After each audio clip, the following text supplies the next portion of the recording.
Excellencies, fellow heads of states, Mr. Secretary General, it gives me great pleasure to join the Secretary General and fellow heads of states and governments to deliver these few remarks to commemorate the 80th anniversary of the Charter of the United Nations and the establishment of the United Nations.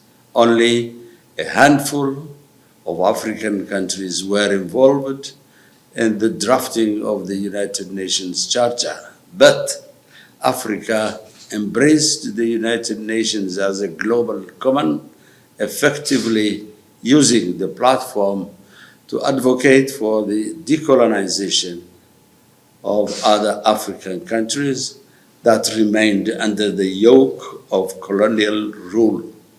Djibouti is a direct beneficiary of those efforts by African states and as a proud member since 1977.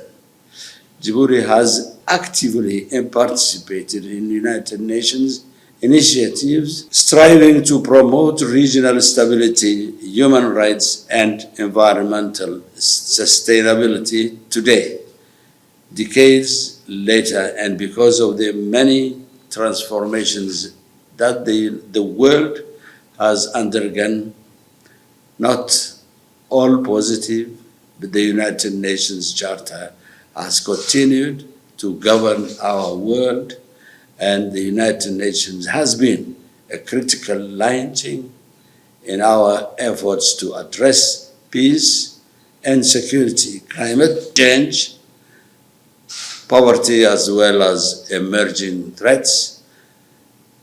The organization has sought to continuously reform itself and under the Secretary General's leadership endeavored to build a networked multilateralism in which the United Nations family, the international financial institutions, regional organizations, trading blocs, work together and closely and more effectively. Current efforts aimed at reducing the cost of operation and eliminating waste must, however, not reduce our ambition to increase the effectiveness and the legitimacy of our organization. The stakes are high. The world needs the United Nations more than ever before. Let us collectively work to reject attempts to question the centrality of the United Nations Charter.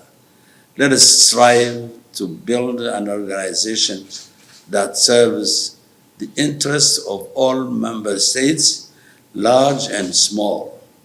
Thank you for your attention.